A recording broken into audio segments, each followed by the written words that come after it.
వీడియోలో మనం రీమ్యారేజ్ అనే అంశాన్ని గుర్తు చేసుకున్నాం. ఇక్కడ రీమ్యారేజ్ అంటే ఏమిటి? దీన్నే పునర్వివాహము అంటారు. ఇది ఎలా చేసుకోవాలి? అసలు రీమ్యారేజ్ అంటే ఏమిటి? ఇది ఇప్పుడు కొత్తది కాదండి, చాలా కాలం నుంచి ఉంది. పూర్వం రాజుల కాలం నుంచి ఉంది. ఒక వ్యక్తికి ఏదన్నా దోషం ఉంటే, ముఖ్యంగా పునర్పు దోషం ఉంటే, ఫస్ట్ ఆ వ్యక్తిని ఒక చెట్టు కొమ్మకు గాని లేదంటే ఒక జంతువుకు గాని తాళి కట్టిస్తారు. అది మొదటి వివాహం. అప్పుడు రెండో వివాహంగా రియల్ గా వివాహం జరుగుతుంది. దీన్ని కూడా రీమ్యారేజ్ అంటారు. ఒకవేళ వారికి ద్వితీయ విఘ్నం అంటే రెండవ వివాహ యోగం ఉంది అని తెలిసినట్లయితే ఇలా చేస్తాం. తెలియకుంటే ముందు తొందరపడి పెళ్లి చేస్తారు. పెళ్లి చేసిన తర్వాత మరి వారిద్దరి మధ్య సయోధ్య ఉండదు. అలాంటప్పుడు వారికి మరలా రీమ్యారేజ్ చేస్తారు. దాన్ని రెండో వివాహం అంటే పర్సన్స్ సేమ్ రెండో వివాహం అంటే 2 సార్లు పెళ్లి జరిగినట్లు అనమాట. మరి అలా చేస్తే ఆ దోషం పోతుంది. ఇక్కడ కూడా మనకి న్యూమరాజికల్ గా రీమ్యారేజ్ అనేది చాలా ప్రధానమైంది. మనం ఎంత కష్టపడి వారిని గ్రోత్ వైపు నడిపించాలన్నా కూడా వారు గనక మ్యారేజీ డేట్ లో గనక దోషం ఉంటే అది ఎక్కడో ఒక చోట కొంత డౌన్ ఫాల్ చేస్తుంది. అంటే 100% వెళ్ళనివ్వకుండా చేస్తుంది. మొదటగా అసలు మ్యారేజీ డేట్ యొక్క ప్రమాదకరమైన కాంబినేషన్లు ఏంటో చూద్దామండి ఫస్ట్. తర్వాత మ్యారేజీ డేట్ లో డెస్టినీలో కానీ రూలింగ్ లో కానీ ఏమి ఉండకూడదో తెలుసుకుందామండి. ఓకే, ఆ తర్వాత రీమ్యారేజ్ ఎలా చేయాలో చెప్తాం. ఇప్పుడు చెప్పే కాంబినేషన్స్ అన్ని కూడా రూలింగ్ డెస్టినీ కాంబినేషన్స్.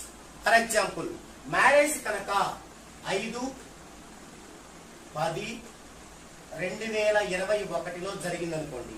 దీన్ని కాంబినేషన్ గా ఎలా చూడాలి అంటే 5-10-2021 ఇవన్నీ డీల్స్ అన్ని కూడుకొని ఇక్కడ వేసుకోవాలి. 5, 6, 8, 10, 11. ఇప్పుడు ఇవన్నీ సింగిల్ చేసుకోవాలి. ఇక్కడ 5, 10 అంటే 1 + 0 1, 2, 2, 1 అంటే 5, ఇక్కడ 1 + 1 2. ఇది ప్యాటర్న్ మనకు తెలుసు. అంటే మ్యారేజీ డేట్ ప్యాటర్న్ అంటే మ్యారేజీ డేట్ ప్యాటర్న్. దీంట్లో ఈ మొదటున్న దాన్ని రూలింగ్ నెంబర్ అంటారు, ఈ చివరున్న దాన్ని డెస్టినీ నెంబర్ అంటారు. ఈ రెండింటిని ఇలా చూపిస్తే దీన్నే కాంబినేషన్ అంటారు. 5-2 కాంబినేషన్ అంటే ఈ వివాహం డేట్ ఏ కాంబినేషన్ లో ఉంది? 5-2 కాంబినేషన్ లో ఉంది. ఇలా చూసుకోవాలి. అంటే ఇప్పుడు నేను చెప్పేది కాంబినేషన్ చెప్తుంటాను కాబట్టి కాంబినేషన్ ఎలా చూసుకోవాలో మీకు వివరించాను. ఇప్పుడు ఆ యొక్క బ్యాడ్ కాంబినేషన్ చెప్పు. 1-5 కాంబినేషన్. ఇలా ఈ 1-5 కాంబినేషన్ లో గనక వివాహం జరిగినట్లయితే వివాహం అయిన తరువాత భార్యాభర్తల మధ్య వివాదం వస్తుంది. కొన్ని అనుకోని గండాలు ఏర్పడతాయి. 2-5 కాంబినేషన్ లో వివాహం జరిగినట్లయితే నీటి గండం ఏర్పడుతుంది. ప్రమాదాల్లో ఒక్కోసారి మృత్యువాత పడతారు. నపుంసకత్వం వస్తుంది. దంపతుల మధ్య విభేదాలు వస్తాయి. ఆకస్మిక ప్రమాదాలు జరుగుతాయి. ఇక 2-9 కాంబినేషన్ లో గనక పెళ్ళైనట్లయితే అప్పులు పాలవుతారు. కోపం ఎక్కువగా ఉంటుంది. ఆర్థికంగా ఖర్చులు కూడా ఎక్కువ అవుతాయి. ఇక 3-8 కాంబినేషన్ వివాహం అయితే వివాహమైన కొద్ది రోజుల్లోనే విడాకులు తీసుకునేదాకా వారిద్దరి మధ్య వివాదాలు పెరుగుతాయి. ఇక 4-5 కాంబినేషన్ లో వివాహం జరిగినట్లయితే వారిద్దరిలో ఎవరో ఒకరు ఆత్మహత్యా సదృశ్యానికి దగ్గర అవ్వాల్సి వస్తుంది. లేదా విడిపోవటం కానీ, లేదా రెండో పెళ్లి చేసుకోవటం కానీ, లేదా లైఫ్ పార్ట్నర్ అంతకు ముందు ప్రేమించిన వ్యక్తితో వెళ్లిపోవడం కానీ, లేదా సూసైడ్ చేసుకోవడం కానీ జరుగుతుంది. ఇక 4-7 కాంబినేషన్ లో వివాహం జరిగినట్లయితే భార్యాభర్తలు విడిపోవడం. ఇక ఈ యొక్క 4-7 కాంబినేషన్ యొక్క ప్యాటర్న్ లో 8 కూడా ఉన్నట్లయితే విడిపోకుండా రోజు గొడవలు పడుతూ ఉంటారు. ఇక 5-4 కాంబినేషన్ లో గనక వివాహం జరిగినట్లయితే భార్యా బిడ్డలను విడిచిపెట్టి ఆ యజమాని దేశాల మీద వెళ్లిపోయే పరిస్థితి ఉంటుంది. ఇక 5-8 కాంబినేషన్ లో గనక వివాహం జరిగినట్లయితే ఆ భార్య అంతకు ముందు ఉన్నటువంటి తన లవర్ తో లేచిపోవడం, మరలా ఈ వ్యక్తి ఇంకొక వివాహం చేసుకోవడం జరుగుతుంది. ఇక 6-3 కాంబినేషన్ లో వివాహం జరిగినట్లయితే వ్యాపారంలో నష్టాలు, అప్పులు పాలవడం, వ్యసనాలు పాలవడం, మోసగింపబడడం ఇలాంటి విషయాలు జరుగుతాయి. ఇక 7-4 కాంబినేషన్ లో వివాహం అయితే అసంతృప్తికరమైన వైవాహిక జీవితం మరియు మానసిక లోపం ఇంకా విడాకులకు కూడా దారితీస్తుంది. 7-8 కాంబినేషన్ లో వివాహం జరిగితే సంతానం లేకపోవడం, గర్భకోశ వ్యాధులు స్త్రీలకు, అదే పురుషులకైతే స్పెర్మ్ కౌంట్ తగ్గటం, ఇక ధన నష్టం, అవమానాలు వంటివి జరగటమే కాకుండా ఇక్కడ వేరే ఎఫైర్స్ కి తావిస్తుంది. ఇక 8-2 కాంబినేషన్ లో వివాహం జరిగినట్లయితే ఆర్థిక సమస్యలు, వృత్తిలో అస్థిరత్వం, అసంతృప్తికరమైన వైవాహిక జీవితం తప్పదు. 8-5 కాంబినేషన్ లో కనుక వివాహం జరిగినట్లయితే ఒకరు ఇంకొకరిని విడిచిపెట్టి వెళ్ళిపోవటం, ఆ సమయంలో పిల్లలను కూడా వదిలి వెళ్ళడం జరుగుతుంది. 8-8 కాంబినేషన్ లో వివాహం జరిగినట్లయితే విడాకులు పాలవడం కానీ, వైధవ్యం చెందటం కానీ, అంటే భర్త చనిపోవటం కానీ, ఇంకా మనస్పర్ధలు, వివాదాలు వస్తాయి. 9-5 కాంబినేషన్ లో వివాహం జరిగినట్లయితే సంతానం ఆలస్యంగా పొందటం, సంతానము లేకపోవటం, స్త్రీలకు గర్భ సంబంధిత లోపాలు రావడం జరుగుతుంది. ఇక 9-8 కాంబినేషన్ లో వివాహం జరిగినట్లయితే విడాకులు పాలవడం, భార్యకు పునర్వివాహం జరగటం లేదా వేరే ఎఫ్ఐఆర్ పెట్టుకోవడం వంటివి జరుగుతాయి. ఒక్కొక్క సందర్భంలో భార్యకు సవతి పోరు కూడా తప్పదు. ఈ విధంగా కొన్ని బ్యాడ్ కాంబినేషన్స్ గురించి మనం చెప్పుకోవచ్చు. ఇలాగే కాకుండా ఇలా బ్యాడ్ కాంబినేషన్ లేకపోయినా కూడా రూలింగ్ నెంబర్ గా గాని, డెస్టినీ నెంబర్ గా గాని,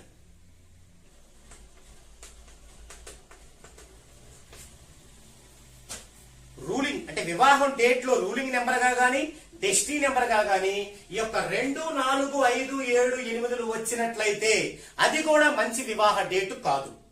అందులో ముఖ్యంగా 4 కనుక వచ్చినట్లయితే ఏం జరుగుతుంది? ఆ భార్యాభర్తల మధ్య నిరంతరం కీచులాటలు, వైద్య ఖర్చులు పెరగటం, అపనిందల పాలవటం, ఆర్థికంగా డౌన్ పాలవడం వంటివి జరుగుతాయి. అదే 5 గనక రూలింగ్ నెంబర్ గా గాని, డెస్టినీ నెంబర్ గా గాని వివాహ డేట్ లో ఉన్నట్లయితే ఇమేజ్ తగ్గుతుంది, పలుకుబడి తగ్గుతుంది, కొన్ని దుఃఖ సంఘటనలు ఏర్పడతాయి, అలాగే ఆర్థికంగా డౌన్ పాలవడం, భార్యాభర్తల మధ్య సఖ్యత లేకపోవటం, జీవితం అంతా శూన్యంగా ఉండటం జరుగుతుంది. అదే 8 ఉన్నట్లయితే చాలా గండాలు ఏర్పడటం, చాలా కష్టాలు పాలవడం, నిందల పాలవడం, సంతృప్తికరమైన జీవితాన్ని పొందకపోవడం, ఆర్థిక పరమైనటువంటి డౌన్ పాల్లోనే అప్పులు పాలవడం, ఇలాంటి పరిస్థితులు జరుగుతాయి. అలాగే 2, 7 కూడా అలాంటి ఇబ్బందులే ఉంటాయి.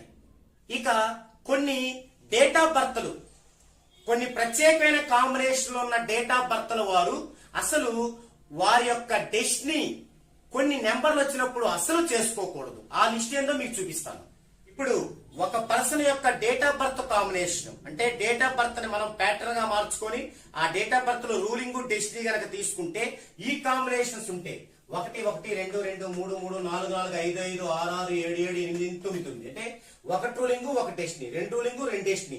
ఇలా ఉంటే డెస్టినీ ఏ నెంబర్ వచ్చే రోజుల్లో అసలు చేసుకోకూడదు. అంటే 1, 1 కాంబినేషన్ లో పుట్టిన వ్యక్తి డెస్టినీ నెంబర్ 4, 5, 7, 8 వచ్చే రోజుల్లో అసలు వివాహం చేసుకోకూడదు.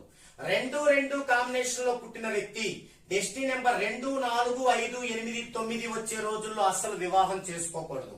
3, 3 కాంబినేషన్ లో పుట్టిన వ్యక్తి డెస్టినీ నెంబర్ 4, 5, 6, 8 వచ్చే రోజుల్లో వివాహం చేసుకోకూడదు.